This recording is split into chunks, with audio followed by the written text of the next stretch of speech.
Hello everyone, जैसे कि हम सोल्व कर रहे थे एग्रीकल्चर डेली डोज जिसका पार्ट सेकंड ये रहने वाला है। अगर आपने पार्ट फर्स्ट विजिट नहीं किया है तो लिंक डिस्क्रिप्शन में दे दी जाएगी, तो वहाँ से भी आप पार्ट फर्स्ट को विजिट कर पाओगे।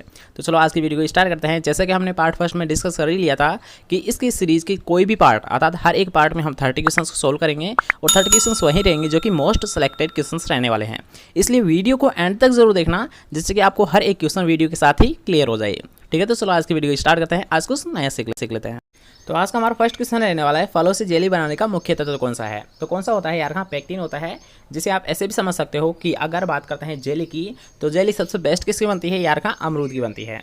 अब क्यों बनती है, इसका रीज़न क्या होता है कि अमरूद की ही सबसे बेस्ट बनती है, क्योंकि इसका रीज़न यह होता है कि जो कच्चे अमरूद होते हैं, ठीक है, हल्के जो कच्चे फ्रूट होते हैं, तो उनमें ये पेक्टिन की मात्रा सर्वाधिक होती है। इसलिए यार हाँ जेली बनाने के लिए सबसे बेस्ट फ्रूट कौन सा होता है, अमरूद होता है। और अगर बात करते हैं जैम की, तो जैम के लिए सबसे बेस्ट कौन सा होता है यार, हाँ जैम सबसे बेस्ट बनता है सेव का। और अगर बात की जाए जेली की, तो जेली सबसे बेस्ट बनती है अमरूद की। ठीक है किशन। नेक्स्ट क्वेश्चन है कि बगीचे में पानी की कमी होने पर सबसे लाभदायक सिंचाई कौन सी होती है। तो सबसे पहले आपको पता होना चाहिए कि अगर बात की जाए किसी बगीचे की, याद रखना कि अगर बात की जाए किसी बगीचे की, तो सबसे ज़्यादा अप्लाई करते हैं बगीचों में यार हाँ बूंद बूंद सिंचाई विधि को। अब क्यों किया जाता है, इसका रीज़न क्या होता है, क्योंकि यार हाँ जो सबसे ज़्यादा जल उपयोग दक्षता होती है वो किस विधि की होती है, बूंद बूंद सिंचाई विधि की होती है।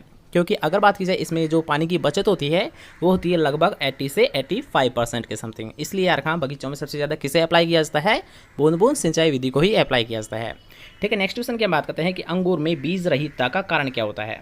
तो इसका मुख्य कारण होता है यार हाँ अनिश्चित फल। क्या होता है, अनिश्चित फलन। ठीक है, नेक्स्ट क्वेश्चन की हम बात करते हैं कि स्नोबॉल 16, याद रखना ये एक मोस्ट पॉपुलर वैरायटी है, कई बार एग्जाम पूछी जा चुकी है, तो इसका आपको विशेष ध्यान रखना है कि स्नोबॉल 16 किसकी किस्म है। तो ये होती है यार का फूल गोभी की। किसकी होती है ये किस्म, फूल गोभी की। ठीक है, नेक्स्ट क्वेश्चन की हम बात करते हैं कि मैग्नीशियम और सल्फर कौन से तत्व है, अर्थात प्राइमरी है, सेकेंडरी या फिर माइक्रोन्यूट्रेंट होते हैं।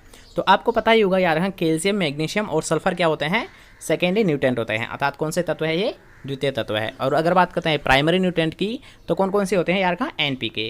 प्राइमरी न्यूट्रेंट कौन कौन से होते हैं, एनपीके। और अगर बात की जाए सेकेंडरी न्यूट्रेंट की, तो कौन कौन से होते हैं, कैल्शियम, मैग्नीशियम और सल्फर।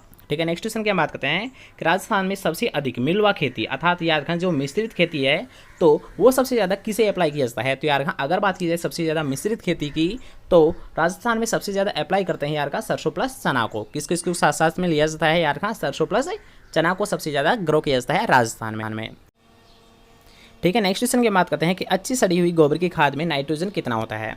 तो अब याद है यहाँ पर एक शॉर्ट ट्रिक लागू होगी। अगर बात की जाए गोबर की खाद में, ठीक है, अगर बात की जाए कभी भी, तो एनपीके का रेशियो कितना होता है गोबर की खाद में, तो इसे आप कैसे याद रख पाओगे। तो इसे आप ऐसे याद रख पाओगे, मेरे साथ बोलिए, 5-25-5 कैसे होता है, एनपीके का अनुपात 5-25 और 5 होता है। ठीक है, और इन सभी के आगे 0 लगा देना है। ठीक है, 0.25, 0.5 और 0.5। अब आप इसके अकॉर्डिंग देख सकते हो कि अगर बात की जाए यार का नाइट्रोजन की, तो नाइट्रोजन कितना होता है, 0.5% होता है। अगर बात की जाए फास्फोरस की, तो फास्फोरस कितना होता है, 0.25% होता है। और अगर बात की जाए पोटेशियम की, तो पोटेशियम कितना होता है, 0.5% होता है।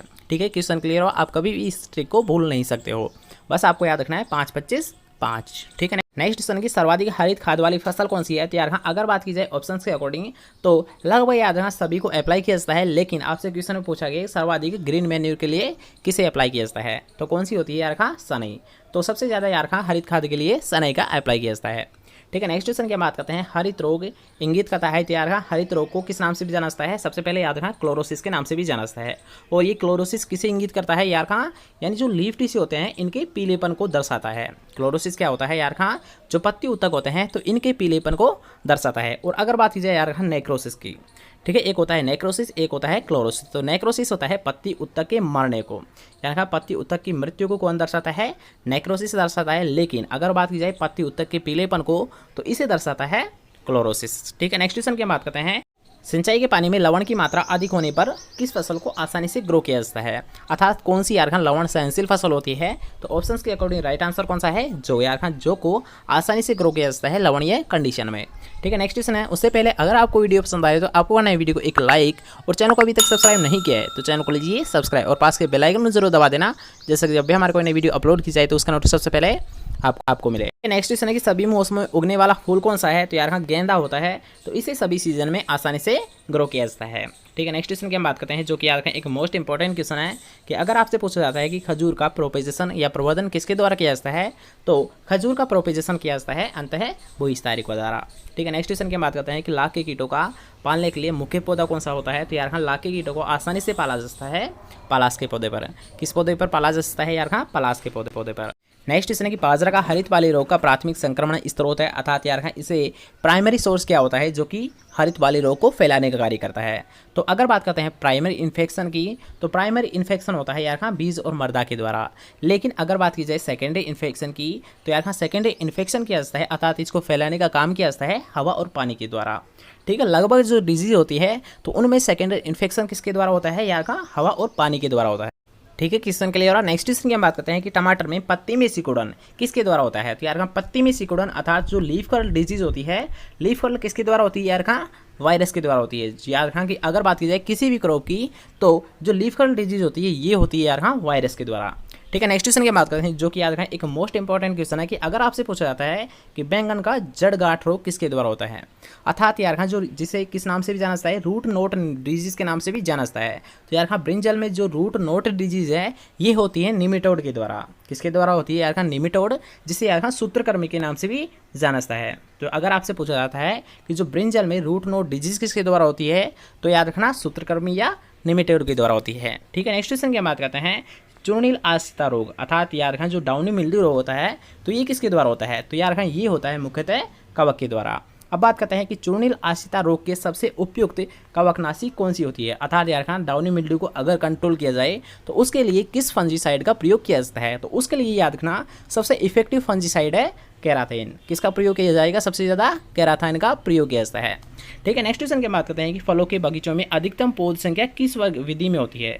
तो अब आपको पता होगा कि अगर बात की जाए षटभुजाकार की, तो यार अगर षटभुजाकार की अगर बात करते हैं तो सबसे अधिक पौध संख्या किस में होती है? षटभुजाकार। ठीक है, ऑप्शंस के अकॉर्डिंग राइट आंसर कौन सा माना जाएगा? हमारा षटभुजाकार विधि में सबसे ज़्यादा पौध संख्या रखी जाती है। नेक्स्ट क्वेश्चन है कि इनमें से कौन सा वृद्धि प्रवर्तक नहीं है? याद रखना यहाँ पर पूछा गया है आपसे कि कौन सा वृद्धि प्रवर्तक नहीं है। तो सबसे पहले हम बात करते हैं साइटोकाइनिन की, तो ये क्या करता है? सेल डिवीजन का कार्य करता है, अर्थात ये एक वृद्धि प्रवर्तक है। अगर बात करते हैं जिब्रेलिक अम्ल की, तो ये भी क्या होता है? एक वृद्धि प्रवर्तक होता है, क्योंकि अगर बात करते हैं इसके जिब्रेलिक अम्ल का, तो इसका प्रयोग किया जाता है मुख्यतः अंगूर में उसकी वृद्धि को, अर्थात उसकी साइज और शेप को बढ़ाने का काम किया जाता है जिब्रेलिक अम्ल के द्वारा, अर्थात ये भी क्या है? एक वृद्धि प्रवर्तक है। लेकिन अगर बात की जाए एब्सिसिक अम्ल की, तो ये क्या होता है? एक वृद्धि प्रवर्तक नहीं होता है, अर्थात ये क्या करता है? वृद्धि को बढ़ाने की बजाय क्या करता है? वृद्धि को घटाने का कार्य करता है। ठीक है, क्वेश्चन के लिए नेक्स्ट क्वेश्चन की बात करते हैं कि भारत की मृदा में सबसे अधिक कमी वाला सूक्ष्म पोषक तत्व कौन सा है? अगर आपने ये कल वाली वीडियो देखी होगी तो ये क्वेश्चन आप इजीली सोल्व कर सकते हो। किसकी होती है सबसे ज़्यादा? यार जिंक की, और कितनी होती है? 47%। ठीक है, नेक्स्ट क्वेश्चन है जो कि याद रखें एक मोस्ट इंपॉर्टेंट क्वेश्चन है कि अगर आपसे पूछा जाता है कि पहली मानव निर्मित फसल कौन सी है, तो कौन सी होती है? यार ट्रिटिकेल होती है। और अगर आपसे पूछा जाता है कि जो ट्रिटिकेल है ये किस किस के क्रॉस से प्राप्त किया गया है, तो इसे आप एक शॉर्ट ट्रिक के साथ याद रखिए कि अगर बात की जाए यार ट्रिटिकेल के क्रॉस की, तो इसे प्राप्त किया गया था गराती के द्वारा। किसके द्वारा किया गया था? गराती के द्वारा, अर्थात गेहूं इंटू राई के क्रॉस करने पर किसे प्राप्त किया गया था? टीटीकेल को प्राप्त किया गया था। ठीक है, क्वेश्चन क्लियर क्या है हमारी शॉर्ट ट्रिक? गराती, अर्थात गेहूं इंटू राई के क्रॉस पर टीटीकेल को प्राप्त किया गया था। ठीक है, नेक्स्ट क्वेश्चन की बात करते हैं कि नीली क्रांति संबंधित है, तो ये तो एक नॉर्मल क्वेश्चन है। नीली क्रांति किससे संबंधित होती है? मत्स्य की, अर्थात मछली पालन से संबंधित होती है। ठीक है, नेक्स्ट क्वेश्चन की बात करते हैं कि पीली क्रांति संबंधित है, तो पीली क्रांति संबंधित होती है तिलहनी फसलों से, अर्थात ऑयल सीड को प्रोडक्शन के लेकर पीली क्रांति चलाई गई थी। नेक्स्ट क्वेश्चन है कि संकर ओज शब्द का सबसे पहले उपयोग किया गया था, तो यार संकर ओज का इंग्लिश नाम क्या होता है? सबसे पहले आपको ये पता रखना है कि संकर ओज को यार हेटेरोसिस बोला जाता है, और जो हेटेरोसिस है वर्ड, तो इसका सबसे पहले प्रयोग किया गया था GH सल के द्वारा। किसके द्वारा किया गया था? सबसे पहले GH सल के द्वारा। ठीक है, नेक्स्ट क्वेश्चन की बात करते हैं कि बिना निषेचन के फल उत्पन्न होना क्या कहलाता है? यार कई बार एग्जाम पूछा गया क्वेश्चन है कि अगर आपसे पूछा जाता है कि बिना निषेचन के किसी फल का विकास हो जाता है तो उस क्रिया को क्या बोला जाता है? तो उस क्रिया को बोला जाता है यार अनिषेक फलन बोला जाता है, अर्थात यार बिना निषेचन के फल उत्पन्न होना क्या कहलाता है? अनिषेक फलन कहलाता है। ठीक है। नेक्स्ट क्वेश्चन की हम बात करते हैं कि संकर चावल की बीज दर क्या होती है, अर्थात जो हाइब्रिड राइस होता है तो इसकी सीड रेट क्या होती है। तो इसकी सीड रेट होती है यार कहाँ 15 किलोग्राम प्रति हेक्टेयर। कितनी होती है, 15 किलोग्राम प्रति हेक्टेयर हाइब्रिड राइस की सीड रेट होती है। ठीक। नेक्स्ट क्वेश्चन है कि मूंगफली की खेती के लिए सबसे उपयुक्त मृदा कौन सी होती है। तो यार हाँ अगर बात की जाए लगभग जो क्रॉप्स होती है उन सभी के लिए यार हाँ बलुई दोमट मिट्टी सबसे बेस्ट मानी जाती है, लेकिन अगर बात करते हैं कपास की तो कपास के लिए यार हाँ काली मिट्टी सर्वाधिक उपयुक्त मानी जाती है। कौन सी मानी जाती है कपास के लिए, काली मिट्टी। ठीक है। नेक्स्ट क्वेश्चन है जो कि आज का हमारा लास्ट क्वेश्चन रहने वाला है कि मूंगफली में बीज रहित फली का बनना किस पोषक तत्व की कमी से संबंधित है।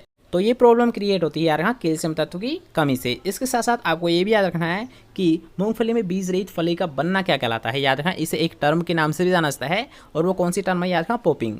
तो यार अगर बात की जाए पॉपिंग की तो पॉपिंग क्रिया किससे संबंधित है, मूंगफली से संबंधित है। और इसमें होता क्या है यार रखा, बीज रहित फली बनती है। याद रखना कि बीज रहित फली का बनना क्या कहलाता है, पॉपिंग कहलाता है, जो कि मूंगफली से संबंधित होती है।